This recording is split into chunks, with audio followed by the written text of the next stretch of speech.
Right. Hello and welcome to the Squeaky Bum Time Podcast with Mike and Laurent. It is Tuesday, August 10th. In this episode, we welcome you to season 2, motherfuckers, 2. In this episode, we'll talk. The less we talk about the Charity Shield, the better. Our predictions for this season. But first, Mike, this narrative feels normal. I'm feeling a very early 2000s Yankees Red Sox in this transfer window. There seems to be an arms race happening. What say you? There is.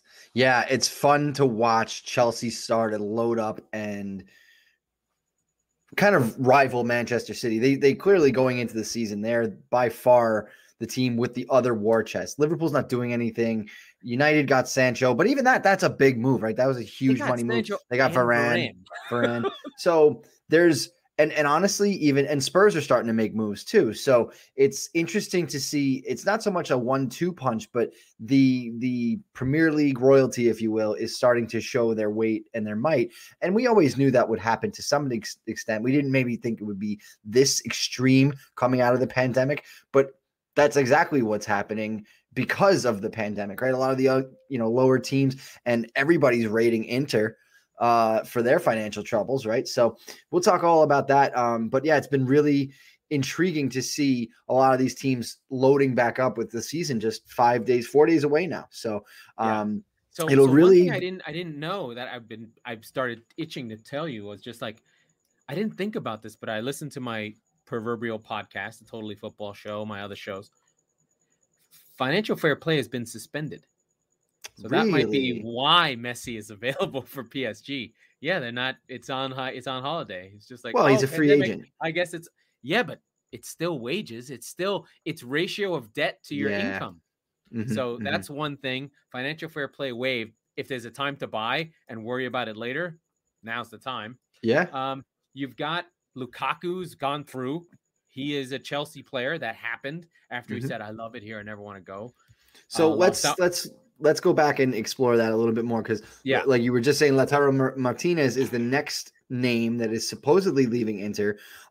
It's been an interesting few weeks for him, right? Because he was rumored to Arsenal, and then Spurs basically gazumped Arsenal and got actually agreed to a fee with Inter. And that was reported over the weekend that they had agreed previously. And then all of a sudden come busting through the doors is Roman Abramovich his music, and they throw 100 million at Inter for Romelu Lukaku, who those who will remember, they sold him to Everton for 30 million. What was that? 9 years ago now. But United sold him to Inter for 80. Yes. And Inter still owes a bunch of money for that sale.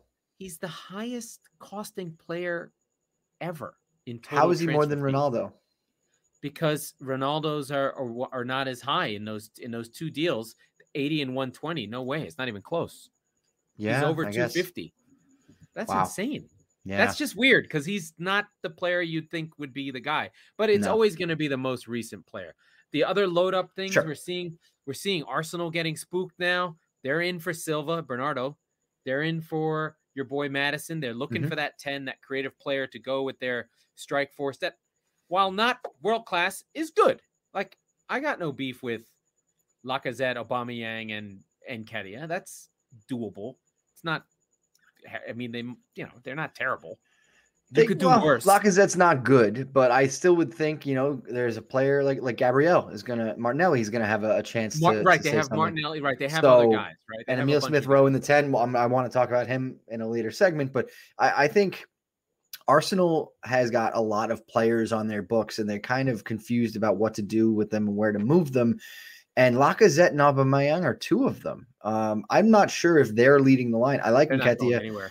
That's what I mean. If they're leading the line and they haven't been banished to this phantom zone with Mesut Ozil's eyes, what are we going to see out of Arsenal this year? So that's something we'll talk about a little bit more too.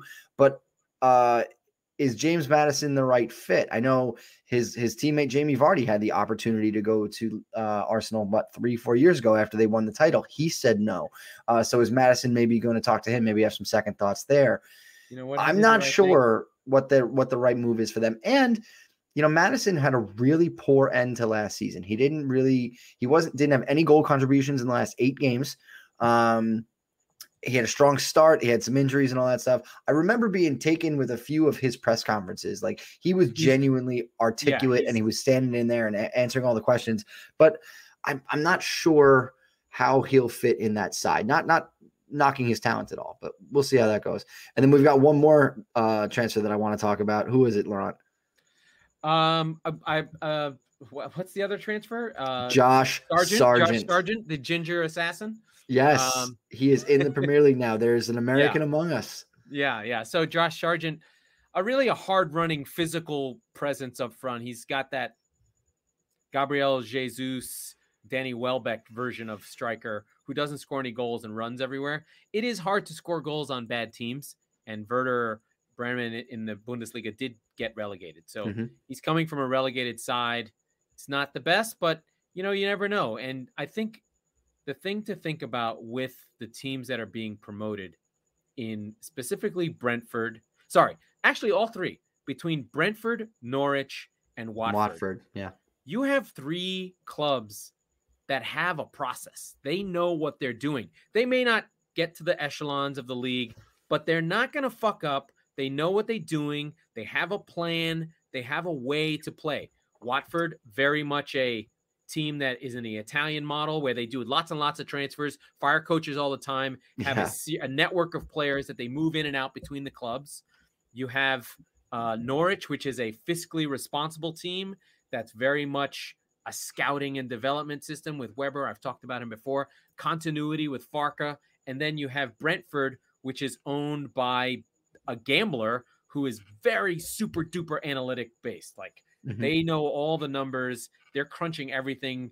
And, their owner is a gambler who is the partner of the owner and chairman of Brighton. So 2 gamblers, professionals who got out of the game, but now do data, and they made money on the data side of prediction and actuary and all that stuff. So we've got 3 really well-run promoted sides. So if Sargent's going to Norwich, it's a good sign. It means they see something in him being undervalued. So it's in the, I hate to say money ball because we haven't found a better term yet, but it's in the, this is a well-run club. It's in the fancy stats category, right? Like there isn't, but no, I'm excited. I'm excited for him to kind of get some eyes. He's not coming into a team where he has to be the guy either. They have Timu Pukki. He'll honestly be able to pick up some things from him, I hope. But I'm excited for him. He's 29 and 28. And, right. But his movement is so good. Like, it's weird. He's old and never really did well in Germany. But when you watch Norwich, despite the fact that they lost and were bad, they gave up like 80 goals, which is a lot. It was because someone would fuck up. It wasn't because of the way they were playing. well, going back to the game plan, right? Like the one thing I think, especially for Brentford and Norwich, they're not going to be afraid of you. And that's the thing I'm excited about. And Watford too, to a lesser extent. They're not going to run from you. They're not going to turtle. They're not going to basically Burnley or West Brom their way together to a point and try to stay above water and stay, above the relegation race. They're going to go for it and they're going to punch you right in the mouth. And that's why Friday's game is a perfect game to start the season. It's Brentford versus Arsenal. Arsenal's, you know what?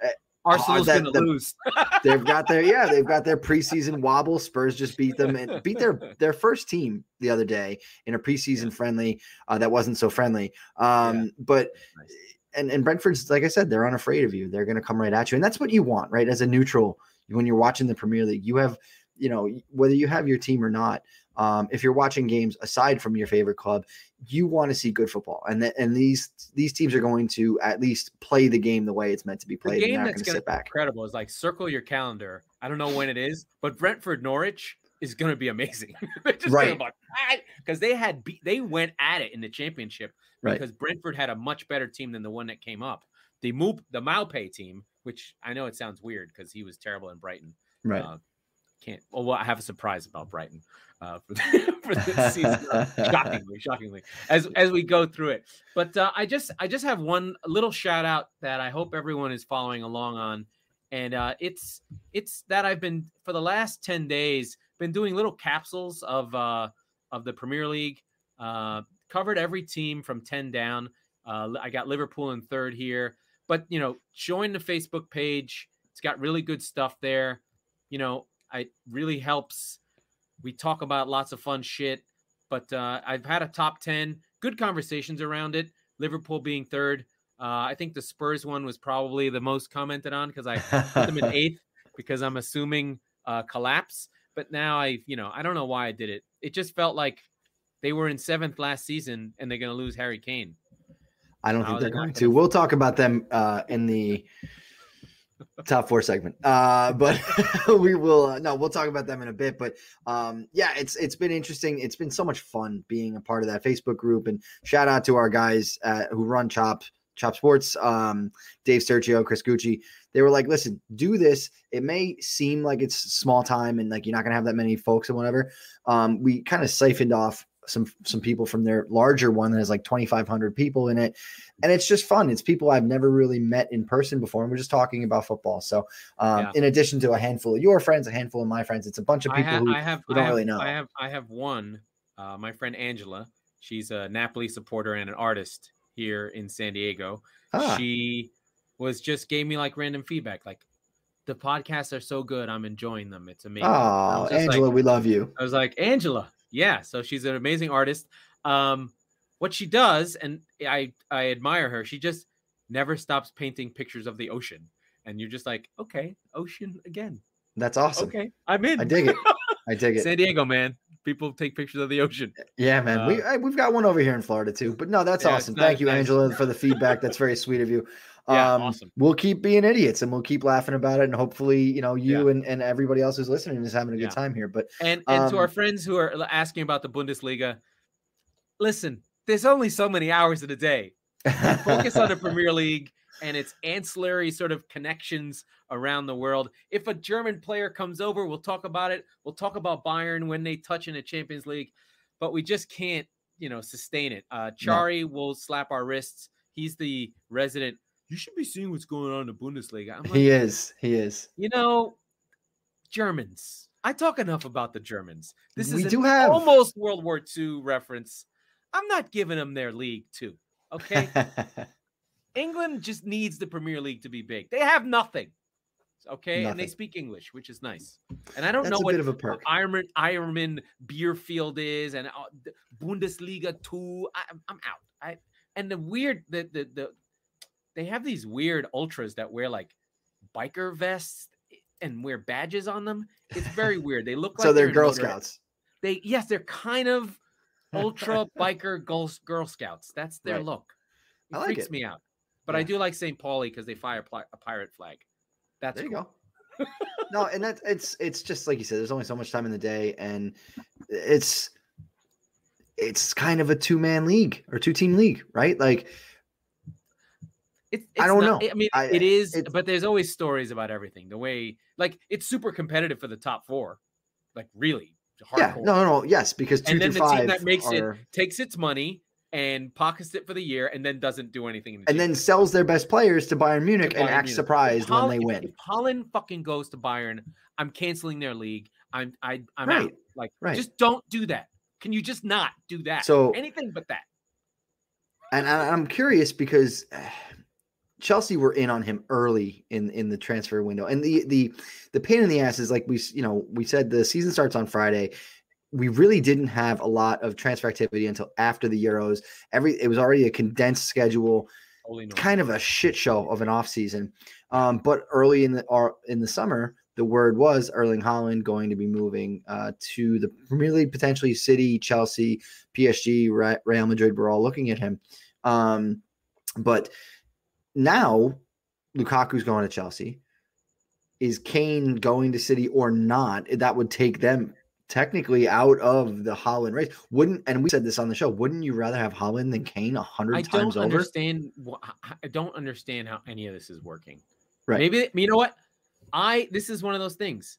From the outside, it looks like Haaland is the obvious thing, but there are clearly things about Haaland that are not ready yet. Like maybe, and I don't watch enough. Maybe he's not good back to goal receiving and then hitting it out wide, right? Like he doesn't do the things that kind of Kane does. He's not good at dropping deep. He needs it to be a ball in behind. He needs a number 10 to sort of manage his connections. Right. I don't see it. I don't understand it. It looks like he gets on the end of balls and fucking smashes them. But maybe that's not good enough, right? Maybe, you know, there may be football things that I don't quite understand, but you know, it looks to me that he's another Mbappe, but hey, what the hell do I know? No, it's true. And we don't see enough of it. It's not that we don't want to, we would like to, it's just we're tired. Anyway, enough of that. Let's get into our predictions for the 2021-22 English Premier League season. I'm excited it's back. We are in agreement for the most part in the top 4. So let's start there, right? All right. Both of us have a pretty predictable champion. You want to start at the top or you want to start at the 4? You want to start at 3? Where do you want to go? Let's go through the first 3 and then we'll argue for 25 minutes about 4. Okay. All right. So in third without place, further ado. Yeah. In third place, Mike and I agree that Liverpool is probably the third place team. This is on the back of not that Liverpool made a push.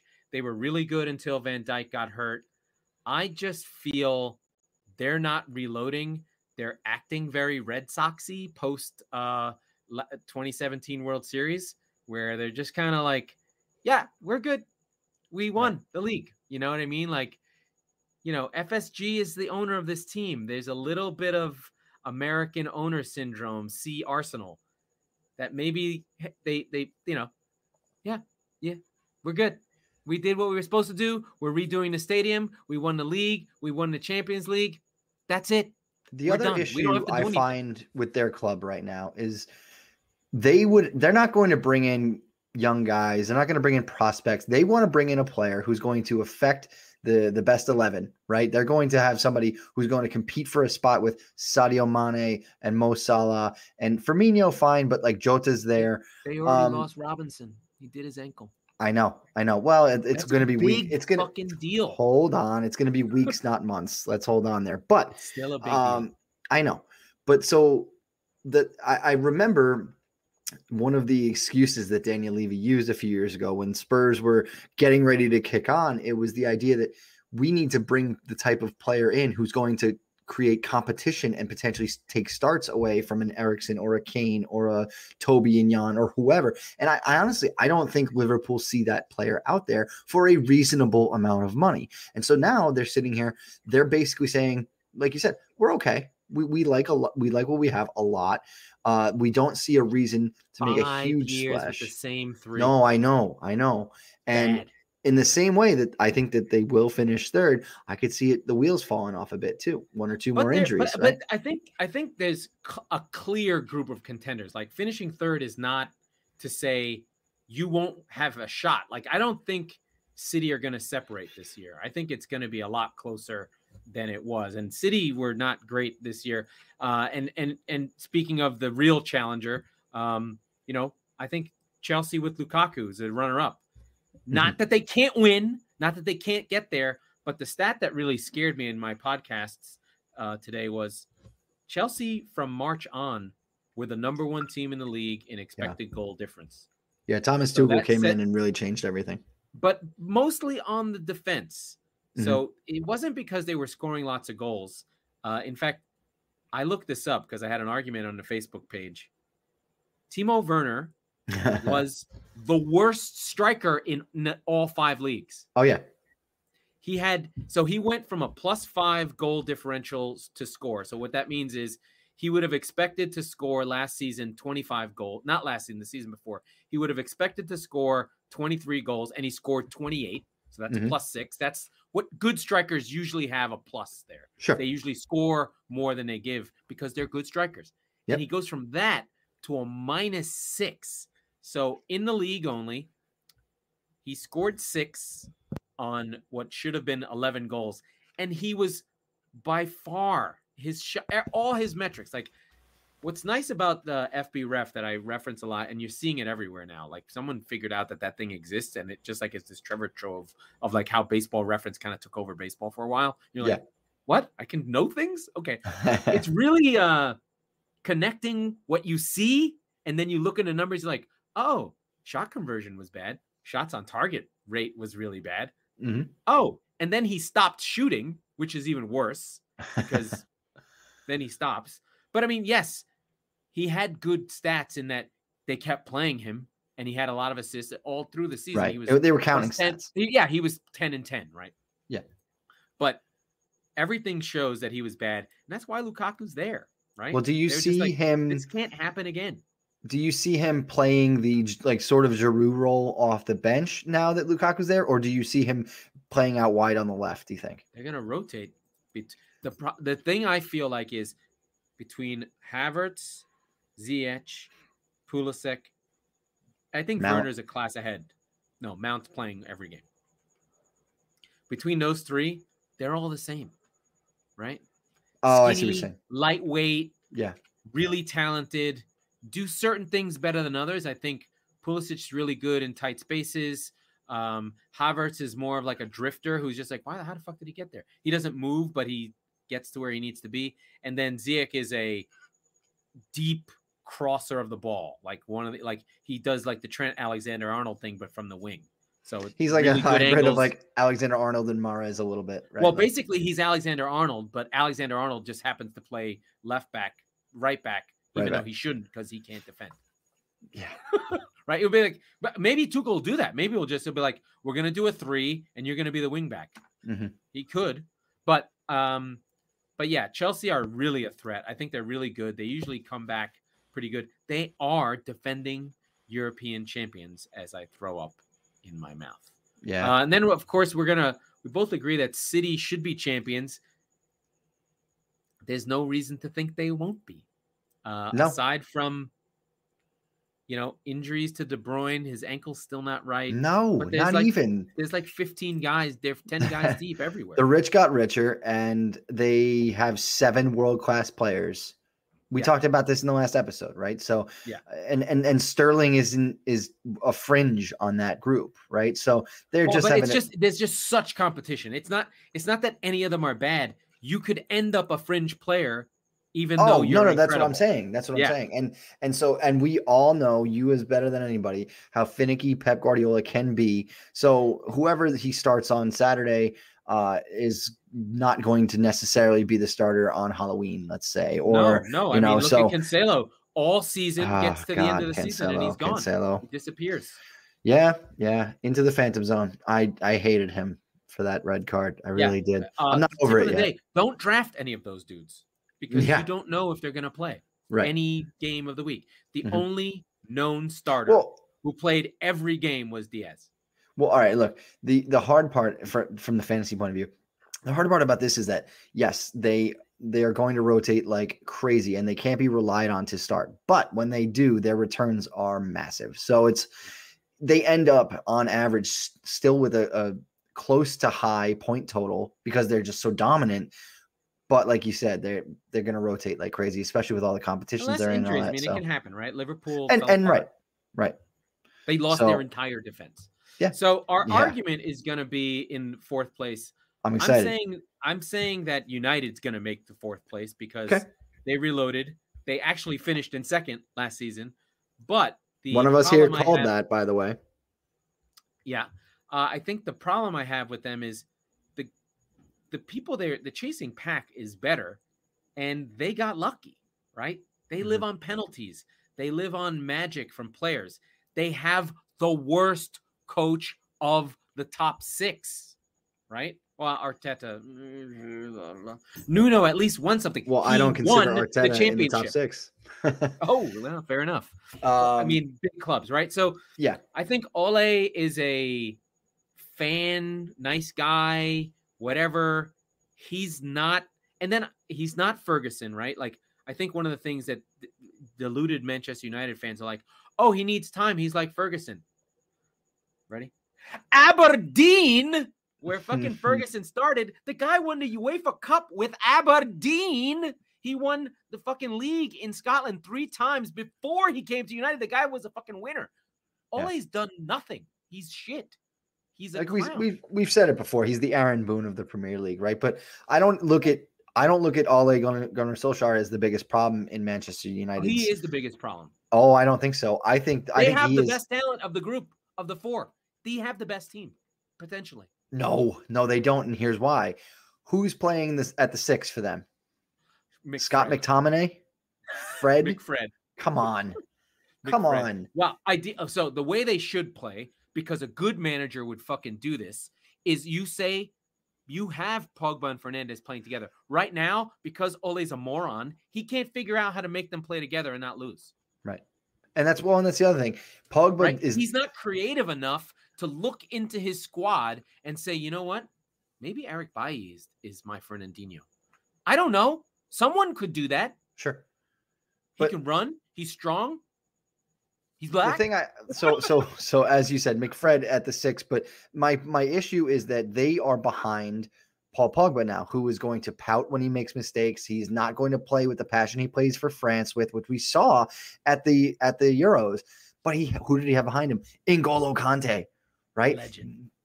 N'Golo Kante is not walking through that door. You've got Scott McTominay and Fred. Scott McTominay is a shit Jordan Henderson. Are bad Kante. Right.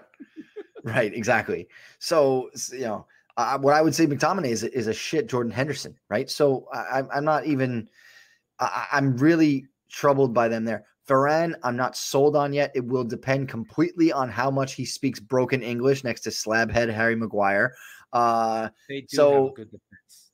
The Wan-Bissaka side of the defense there is. Oh yeah, that dude is fucking lethal. Now he is bad on offense. But comparatively, Luke Shaw had a great season last year, a tremendous Euro. He's back.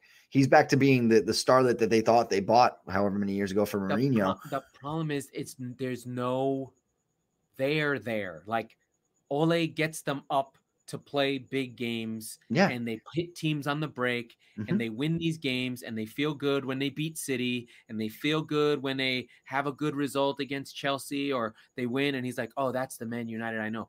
That's not the game that matters. You cannot lose to fucking Norwich. You have to get all 6 points. You can't lose to Newcastle. The whole bottom half of the table, they have to beat those teams. You think Rafa Benitez isn't going to fuck that team up? You bet their ass Everton's going to whoop fucking United, because they're going to sit deep and be like, you don't know what to do because you're not smart enough. So yeah, they'll win some games because someone does something, right? They live on skill. Basically, I go nuts about Steve Bruce, and we'll see when we do more projections. He literally said, Steve Bruce, the manager of Newcastle, he literally said, it doesn't really matter what the tactics are. It's all about the players. If you don't have players who can break things down, you're gonna lose.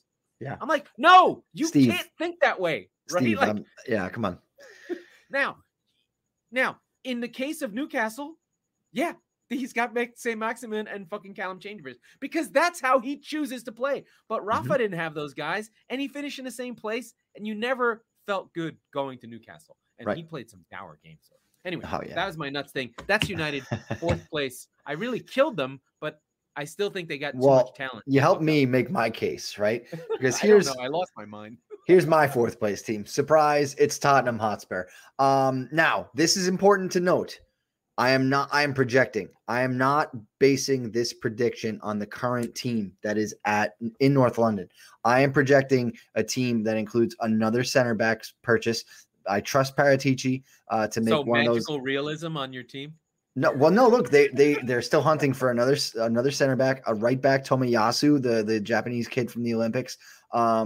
And the other piece, we talked about it in the open, is Lautaro Martinez. The word is he's going to come in and play with Harry Kane in a similar fashion where he and Lukaku just lit the fuck up Serie A. They killed it, right? So who doesn't play, Mora or Son?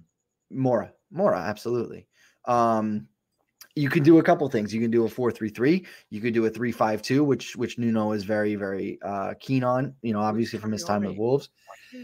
Get Traore. I don't need or want Traore. I want somebody to basically. And here's the other thing: you can have, if you have a strike partner for Kane. We all saw it last year. Most assists in the league. He's happy to drop deeper, and he's happy to play that facilitator role. And he'll let Son go wild. He'll let Lautaro Martinez go wild. So I'm not really. I'm very bullish on those signings. A surprise center back, not so much surprise, who I really want actually is Milan Skriniar from Inter as well. And get Tanguy Ndombele the fuck off the team. Go ahead. He's pouting again. It's August 10th. He's pouting because he didn't get picked for a preseason game. Bye-bye. You know what's fucked up? He's the most talented player that Spurs have. And it's not close. He is the most technically talented player, but he pouts and he bitches and he moans every single time. So you're gonna do more Sissoko, more Højbjerg. Can you guys get Sissoko's out too? Can you get Danish Højbjerg in the team? Danish when Højbjerg. He plays for when he plays. Oh, like the Danish version where he passes forward. Oh well, no, yeah. I don't know. It's interesting. It's interesting because like now you're basically going to have Lo Celso and Højbjerg shifting between like the 8 and the 6, right? Assuming Ndombele gets shipped off to somewhere the fuck else. But that's kind of where I'm thinking. The market's frozen. It's like the fucking it's starting to thaw. Yeah, but it needs the slush, right?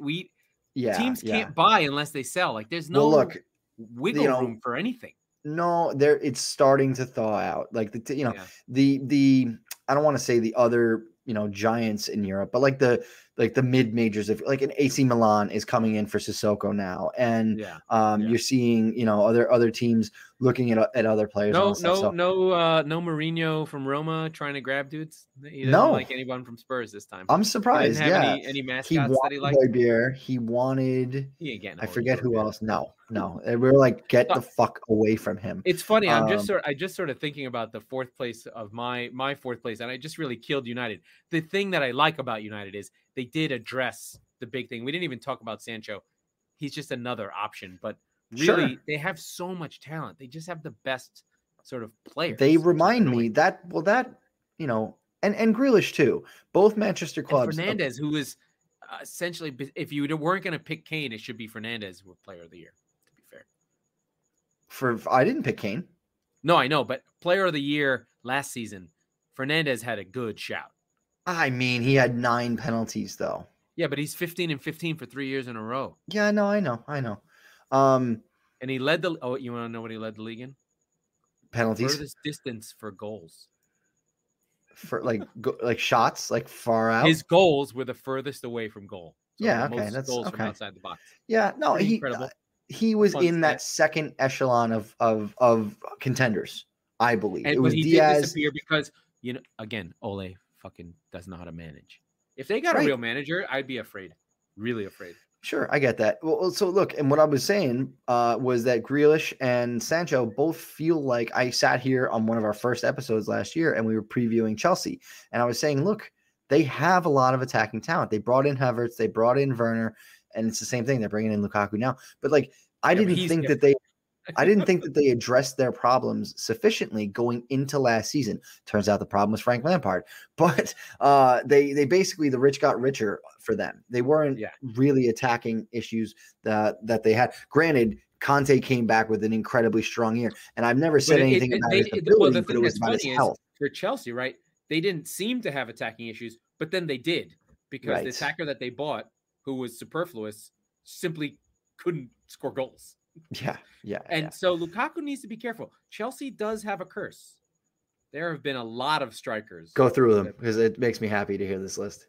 We've got Shevchenko, Torres, Morata, Higuain. Higuain. I always forget Higuain. Yeah, guys who just died on the vine. The only one who came in and killed was the crazy murderer looking guy. I can't remember his name. The 2014 Battle of Stamford Bridge striker. I don't know. The Mourinho one. The Mourinho striker from 2014, and it wasn't Drogba. Mustache. No, not Drogba. I don't know. His name. My brain is melting. I have to look it up. Just give me a second. That's what happens when we record 2 hours after we're supposed to. Sorry. No.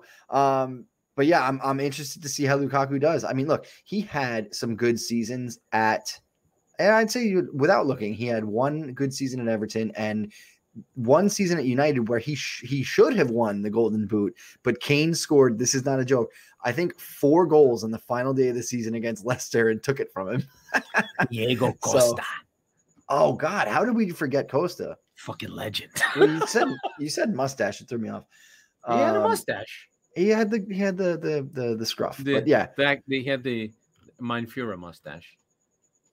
Did he really? Yeah. A little bit. Yeah. How did we forget Diego Costa? God. Because the names come and go. They just come and go. The guys are there and then they disappear. You know who doesn't come and go though? I'll tell you right now. My friend Joe at Attitude of Gratitude Consulting. What a segue, Joe! He's paying for these segues. I mean, you can't get quality like that. But where you really can't get quality, like, is a phone call with our friend Joe. He takes care of everything financial that you could ever really think about, and a lot of stuff you probably aren't thinking about, which is why you should call him, right? Go to Attitude of Gratitude Consulting. Laurent, show the people the website. I'm working on it, friend. It's just, he's got unique ways of kind of cost cutting and saving money, and like we always say, finding the money in the couch cushions. So Attitude of Gratitude Consulting.com will have all the information. You can set a consultation with him right away. There he is. So yeah, but he's great. And so, like I said, go to the website, attitudeofgratitudeconsulting.com. His phone number's right there. You can schedule a call right live as soon as you get there. So really easy to navigate. That's definitely something you guys should be doing. And we're going to get back to the show. We're going to be talking a lot more. So we've got the top 4 already taken care of. What I want to go through now is we're going to jump all the way to the bottom of the table. Relegation candidates. The coolest part for me about watching football is that at the end of the season, there's no less than 3 things, generally speaking, you can count on being storylines. Now, not always are you going to get all 3 in every year. Like last year, the title race was over. The top 4 race was crazy, and the relegation race was okay. But some of the last few games had a moment there where Fulham was really on the charge. They got a point behind Newcastle. Mm-hmm. Maximum came back, Chambers came back, and they just put the gas down. He just disappeared. It's like, what the fuck? So that made me very angry. Let's start with Laurent, your 3 relegation sides. Who you got? I have Newcastle, Norwich, and Burnley. As much as I gave a lot of, I'll start with Norwich. As much as I gave them a lot of love and a lot of passion about them, they just haven't reloaded their defense. I don't know if they're ready to really push in that direction again. They may just have the same problem, the same naivety. Does not seem to me that they will fire their coach Farke to try and stay in the league. They seem to be wedded with him. So they're going to play the way that they play, and they're going to give up goals. And if those mistakes aren't ironed out in defense, they're just going to not score. They're not going to defend well enough to stay in the Premier League. They will score. They will be entertaining. Yeah, Newcastle, Newcastle, I just don't trust Steve Bruce. He does have experience. He's a traditional football man. He's the Dusty Baker, although I wouldn't give him that much credit. He's that type of manager. Because Dusty Baker he won the World Series with Washington, right? Yes. Okay, no. So with somebody. No, with the Giants. No, he was not the man. And Bochy won with the Giants. It was Dusty his kid Baker that almost got buried at home. But they lost. That was 2002. They lost to the Angels. Oh yeah, Barry Bonds never won the World Series. So I don't like what I saw from Newcastle last year. They're always on edge. I don't think they particularly reloaded. They did get lucky with Willock, who they are buying from Arsenal, but he had an insane shot rate. Like, he scored on 40% of his shots on target. That shit doesn't happen, right? No. So that was lucky. They played in a manner that I thought was counterattacking. So Willock is really kind of just a runner, goal scorer, kind of Dele Alli style. When he wasn't really, he would just be like there and powerful and just be like, I'm going to shit house and I'm going to get in front of the goal and score goals. That is 20 goals that way. Yeah. But somewhere he frosted his hair to look like his head is made of weed. he's a weed candidate. That's why his career has faltered. You heard Delhi? Yeah. Oh, yeah, that makes sense. But I just don't trust Newcastle. Alan Saint-Maximin is one of my favorite players, but he gets hurt, and when he gets hurt, that team loses. Yeah, so I don't trust them, and I want them to go so that Mike Ashley hurts. And then Burnley, there can only be one claret and blue, and it's not you. Yes, it's time. And there's three. Yeah, it's time for Burnley to go. Aston Villa's on the ride. West Ham is on the rise. Burnley literally are running the same fucking 11 guys out there again. It'll be me, Tarkovsky, McNeil, Chris Wood. The whole fucking gang's coming back for one more round. Matty Sean Vidra, Dyche is great on an interview. He's bald, even though he has hair. He just shaves it. And they're just not getting better. So they barely hung on last season. We're in the bottom 4 for expected goals against. And I just don't think that they can do it again. And I think that it gets tired as much as Dyche is a taskmaster. I just don't see them falling away. I did have an honorable mention for Crystal Palace, who I know is going to come up in a minute. I just like the talent. I like the Londonness of them. I like the swag of them. And they're like a street ball team. And then, Mike, who have you got for your relegation machine? So we'll start with Palace. I have them finishing in 19th. Burnley, I think Burnley's the last side to go down. I just honestly, all the reasons you said, I just also fucking hate them and I want them to go down.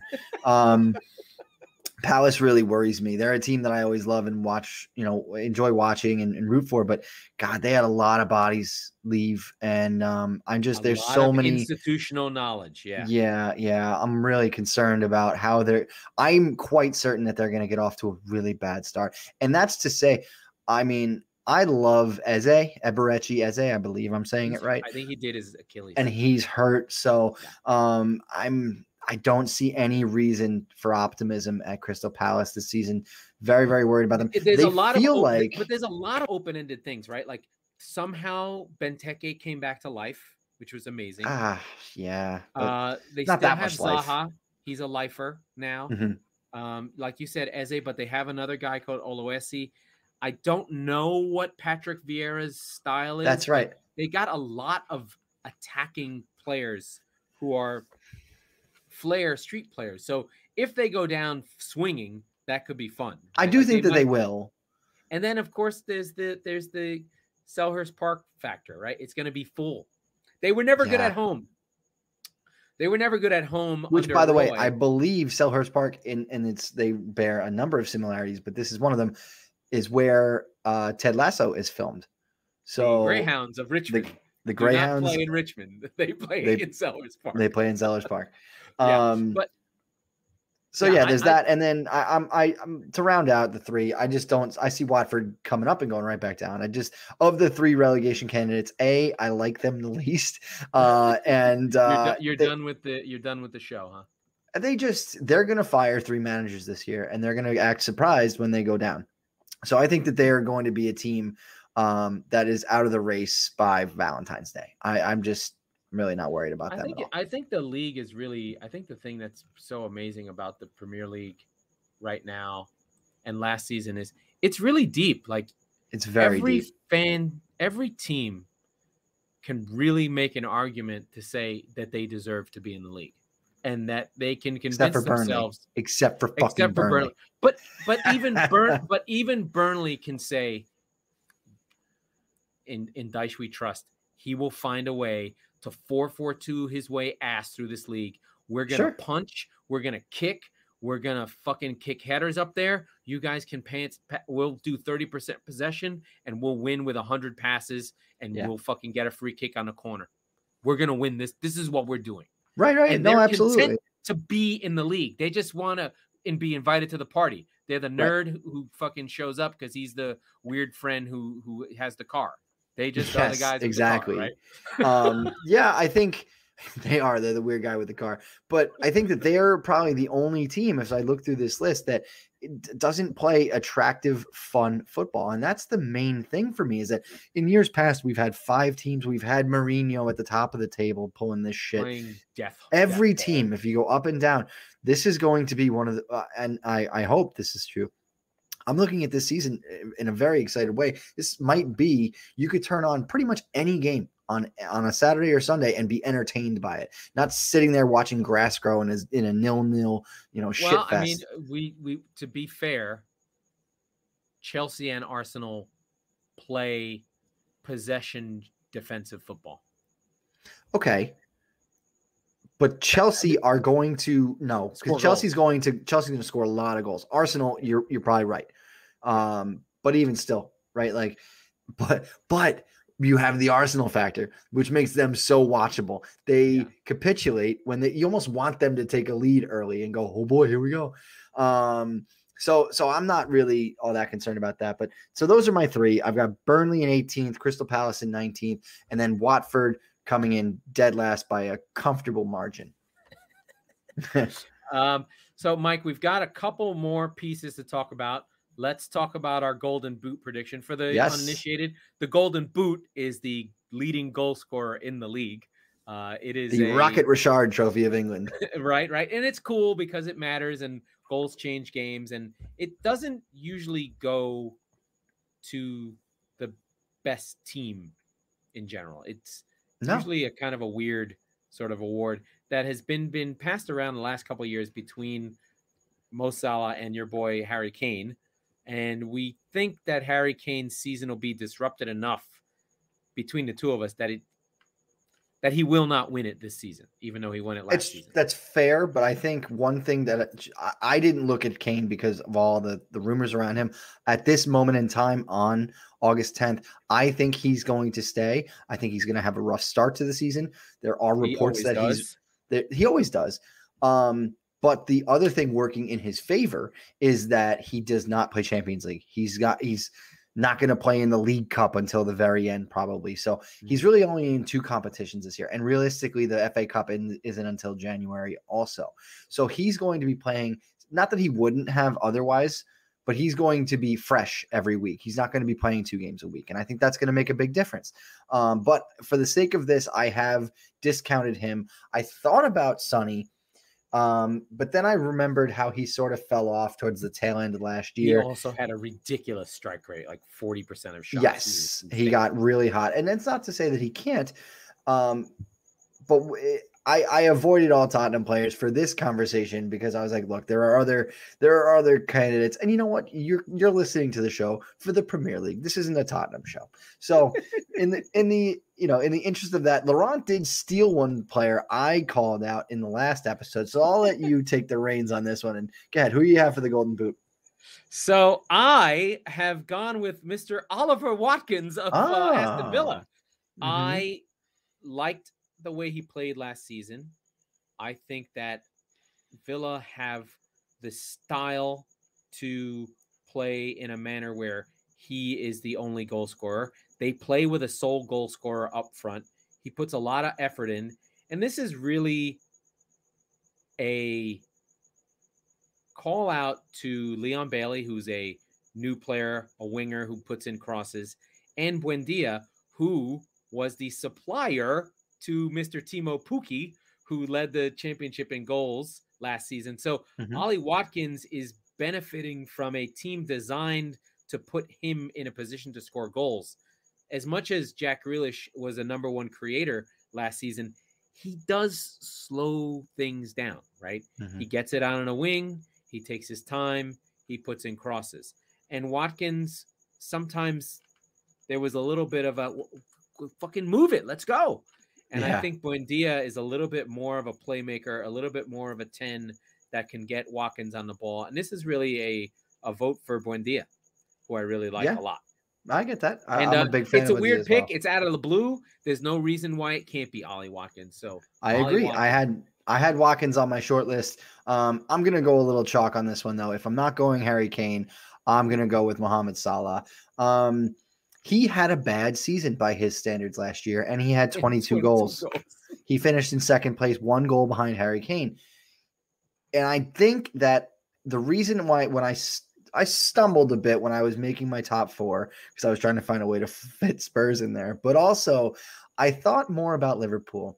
They had a horrible season last year. They had terrible injury luck. We did an episode, I got a link to it, where I had a theory that Jurgen Klopp's had sold his soul to the devil, and basically the bill had come due, right? So it was fan fiction that I wrote. It was very, very strange, but it was fun. But so I think that everybody's going to bounce back, and I think that's obviously led by Virgil van Dijk's return. He's going to calm Trent Alexander-Arnold down. That's going to help lead to more goals. Mane also had kind of a rough year, so I think that there's a lot of things. I think COVID did damage to him. Yes, I would agree with that. So there's a lot of elements at stake there. But I think that it's Salah's to lose, quite frankly, going into the season. So I'm going to stick with it. But some other candidates I've been thinking a lot about. I said Mane. We talked a lot about Lukaku. We talked about our friend, Mr. Middle Class Goal Scorer of all time. Who's that? Bamford. Patrick Bamford, right? Because that's who I said in the last show. I was like, look, I think Bamford hit 17 goals last year. I think he's in the conversation. I took a giant shit at him, and then I almost brought him in. I know. You almost had him for the Golden Boot. I was like, you son of a bitch, you took my pick. But no, I think he's like the outside shot. Two other guys I think are really, really great shouts. Dominic Calvert-Lewin, I think, is extremely underrated and very, very clinical. He could be right up there. What is your I got a shit face for on DCL? Benitez. There's not going to be enough opportunities. We still don't know what's happening with Sigurdsson. My guess is we know enough. Well, there's a little bit of I dated some 15-year-olds going on. Yeah. Not great. I don't want to know anymore. Whatever. We know enough. He's from Iceland. They're weird over there. And first of all, and the other piece is I don't think he would have played because he's not athletic enough. And Benitez is going to make this team tough as balls. And who ends up playing and being the creative player within his side is unknown. Yeah, I get that. Who is going to get those balls to Calvert-Lewin over the top? I don't know. Think one of the main problems with the Calvert-Lewin is what happens to James. Does he stay? They had problems at Madrid before. So what's going to be the story there?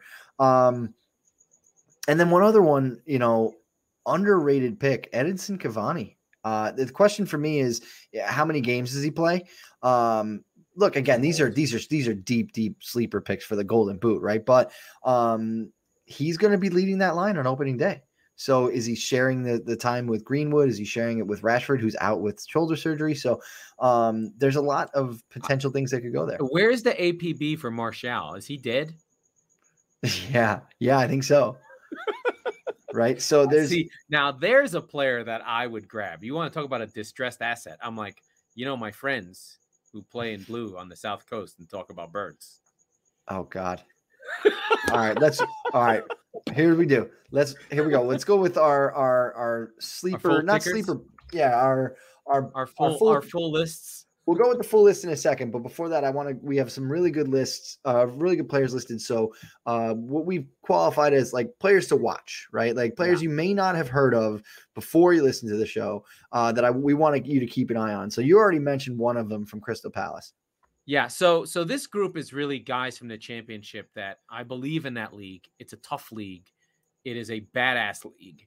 And if you can put numbers up in that league, usually it's okay. I mean, sometimes it's kind of obvious where you're, I can't remember the guy's name. The old striker from, hold on, just give me a second. Glenn Murray. Glenn Murray had like a 30-goal season in the Championship. And you're just like, Glenn Murray's not going to score 30 goals. No. But he scored 15. He was he led the line for Brighton one year. I mean, he did look like an accountant, and his career started with the Wilmington Hammerheads of the Carolina League. He had a journey, my friends. Yeah. He made himself into a really good Premier League player. But the guy that I like is from Reading, Michel Luis from OLISE. He's playing for Palace. He was the driving force behind Reading actually almost making a charge to be in the playoff spots. They faded down the stretch, but he was a 7-12 in the Championship. played over 3,000 minutes at 18 years old. To have that much playing time in a men's league, he's not going to be afraid. He's going to come in and make a huge difference for Palace on the other side while Ezzy's getting help. So he should be an amazing. He's a winger, scores goals, attacking mid. He's an amazing player that I'm keeping my eye on. Again, that's where Palace, I'm like, I like that Vieira's there. I just don't know that he'll defend enough. A lot of institutional knowledge lost. There's I know just it so sounds many weird, holes but to fill. Cahill, that they were good when Cahill played. Yeah. As much as, and then he destroyed his fucking hamstring. I think he retired. Ivan Toney, I've talked about already, set the record for goals in the championship. He's a 9. He comes from Brentford. Brentford are going to go for it. So that's one thing that helps. Adam Armstrong and Harvey Elliott together both played at Blackburn. Blackburn, a traditional side, one of 6 teams that has won the Premier League. Blackburn Rovers. Respect to the Rovers. And then Armstrong and Elliott played together. Elliott was a loanee from Liverpool. Really sharp on the ball, getting talked about with Liverpool as one of these, hey, what's going to happen with him? And he just fed Armstrong. Armstrong's a real old school number 9, just a been in the grind, led the league in goals. I'm just in the middle of trying to find out where Blackburn finish. They did finish in 15th place, but that's what happens in the championship. They were plus 11, but finished in 15th place. Weird season. They did not give a fuck about defending, but Armstrong had 28 goals. Harvey Elliott, 7 and 11, also almost 3,000 minutes on his age 17 season. That's like Luka Doncic winning the MVP in the Euro League. This is like, he's 17. He's playing with in the championship is like grit, grind, dirty, elbows, cold. It's 46 games. It's every other week. This is a real league. If you want to sometimes take a break from VAR and really just sit down one day and chew on something, on ESPN Plus, the whole championship is there. Just watch it. It's fun. It's weird. I watched Coventry win 2-1 against Nottingham Forest. It was incredible. I got texts about that. I was those are my 4. So Elliott, I don't know if he'll get burned, but Armstrong replacing fucking Danny Ings is like, come on, let's go. Yeah. Now I'm not worried about Southampton when I was. So those are my. I'll start with 2 Liverpool guys. One, speaking of Liverpool that will get burned, Tsimikas, who's going to take the place of Robertson early on at left back, he's going to get some play. I mean, he'll do well enough, I think, but it'll be Andy's spot when he comes back, of course. So he's one of those. Check out the course of James Milner is back. He'll be playing left back again. It's possible too, right? I've talked till I'm blue in the face about Harvey Barnes and Diego Jota. I love those guys. I love watching them play. They're very similar players. Speedy wingers. Similar, yeah. I have a type. What do you want me to say? But somehow Jota gets headed goals. I don't understand how that works. It's because he plays for Liverpool, and basically he's tiny. Well, yeah, but Harvey Barnes doesn't really go into the box. He's always on the periphery of it, right? So. I fucked up my Ollie Watkins thing. What did you fuck up? Because they signed Danny Ings. Oh yeah. Hey, you know what? That's a good shout. For Golden Boot. That's he's probably got. Much I know. Well, he's gonna be sharing now. Right? He's gonna get hurt at some point. One other one, Rodrigo from Leeds had a really rough first season, but he was really, really an exciting signing for Leeds this time last year. I think he could have a big bounce back year. And then I have to put. Yeah, of course. I have to put my homer pick in from Tottenham, Oliver Skipp. He's an academy product. He spent last year at Norwich. He was fantastic for them. I think he was the young player of the league in the championship. Don't quote me on that. But fantastic player. He's going to fit right in the middle of the park. He's going to rotate in. He's not going to start necessarily. They've got a lot of bodies. Gone. Can he just go away? No, he's still around. Look, what Harry Winks is a good squad player on a top 4 contender. Squad player, meaning if he's playing in a big game, something has gone terribly wrong, right? But as we saw with Liverpool, as we saw with Spurs a few years ago, things can and often do go terribly wrong. So I have no problem keeping a player like Harry Winks, would I like to sell him for 20-25 mil, which I think we could get, especially because the English homegrown rule? Yes, of course. But he's also a guy that he grew up bleeding for the shirt, and I just I love to see him. Harry Winks? No, he is in that mold. He is the next Harry Winks, but the thinking is the ceiling is significantly right. No. Let me be clear. Harry Winks started a Champions League final. Okay, like let's put a little bit of respect on his name. He just needed to pass the ball forward 20% more. Right. But so I think that Oliver Skipp is effectively what everybody wanted Harry Winks to be. So we'll see. That's my last. I had to put him in there, but let's run through our table. We already did the top four. Starting with, I will do it with mine because mine has the shocker of the season. Yeah. So we can see it running across the bottom there. City, Chelsea, third for Liverpool, fourth Man United, Leicester in fifth, Arsenal in sixth. The mighty Seagulls of Brighton in seventh, ahead of Tottenham, Villa, West Ham, Everton. Southampton got moved up after the signing of Armstrong. Leeds in a consolidating season. Wolves just hanging on. Brentford, the best of the new boys. Watford hanging in. Palace hanging in. We talked about Newcastle, Burnley, and Norwich not holding up the bottom there. The bottom half of the league is way up for grabs. The only thing I feel certain about is the top four. Everything else is I'm going to ask you some questions now. Why Arsenal at 6? I think that they are secretly better than people think they are. Okay. I think that they had a good season last year. They sorted out the defense. They stopped giving up goals, or they played a way to help them not score goals. I trust Arteta. I don't know why. I saw something in that back half of the first season. He seems to, when he has his back against the wall, the players play for him. And I'm happy to be wrong, but I just think they're close. They had a lot of draws. If they can turn half those draws into wins, all of a sudden they kick on. If those become losses, they're in trouble. Yeah, I get that. If they can shift Rob Holding and Willock for something that they can get another creative player, if they can bring Madison in, I think that will make a huge difference for them. But I believe in Arteta. I think he'll find a way forward. And then with Brighton, I mean, what can I say about Brighton? They're dying for a striker too. Their fans are going nuts. I've been following Andy Naylor, who's the Athletics Brighton correspondent. Okay. And it's just like, where is our fucking striker? Why don't we have one? And where is he going to come from? And I'm here to tell them they have the striker. He's on their team. They're just going to wait. They're going to be like, it's going to be Connolly, and Mopé can't possibly miss that many shots again. They're just going to go. They're going to roll the dice. Yeah. Yeah, And then Leandro Trossard's a legend, and Lewis Dunk can be the center back on my team any day of the week. So Tariq Lamptey being hurt knocks them a couple pegs down for me. I was very, very bullish on him coming into this year from like a fantasy perspective, from like a late sleeper as a defender. He still out? Yeah, he's hurt for a while. That's a bad hamstring. Yeah. So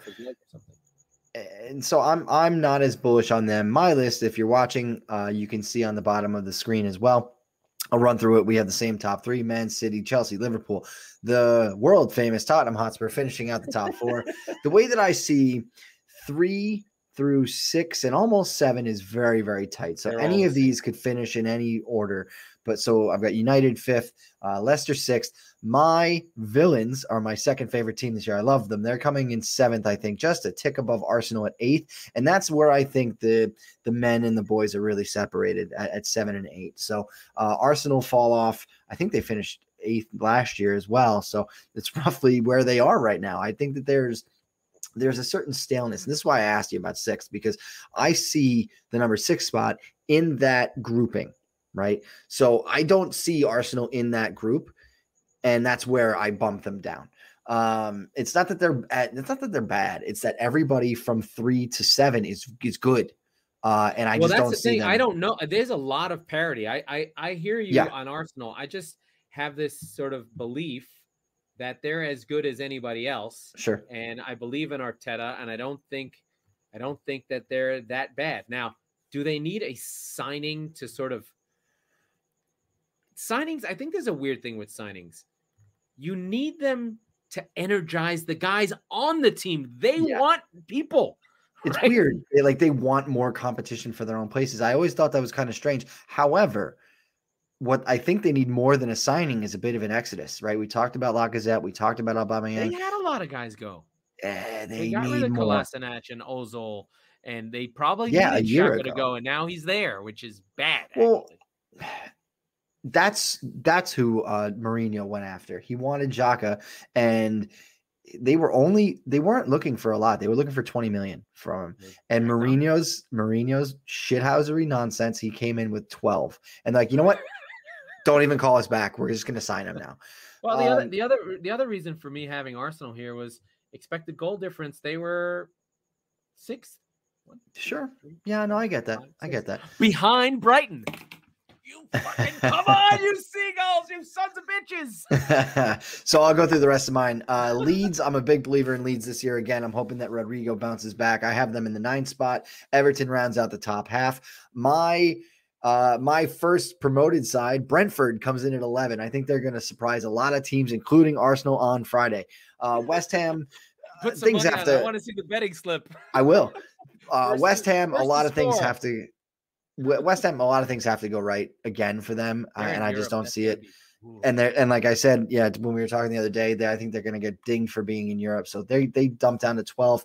Your beloved Seagulls at Brighton are 13. We both have Wolves at 14. I'm worried about Wolves. I'm not sure what's left of them. Who their coach is. I don't know anything about. I actually don't, but I know Jimenez and Neto are both coming off of massive injuries, and I'm scared for all of them. Well, they just put Traore at the fucking 9 and just see what happens. And Fabio Silva had a rough first year. I'm scared for him. That was a lot of money for suck. Yeah. Southampton at 15, Newcastle just barely escapes at 16. Norwich, I'm rooting for them. I want to see them succeed and stay in the Premier League. You know why? The party at Norwich when they clinch not getting relegated is going to fucking be awesome. And I'm excited for it. Yeah, one of the things that's interesting about Norwich, which is an odd team, is one, they are isolated. There's one other team where they are, and it's the Lowlands. It's out in Anglia. It's like farmer weirdos. It's like there's only one other team out there, Paul Mariners, Ipswich Town, and that's it.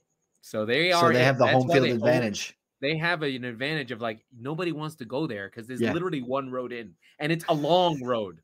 It's not you're just a little road. No. You got to drive for 2 hours. There's no airport. There's no airport here. Sucks.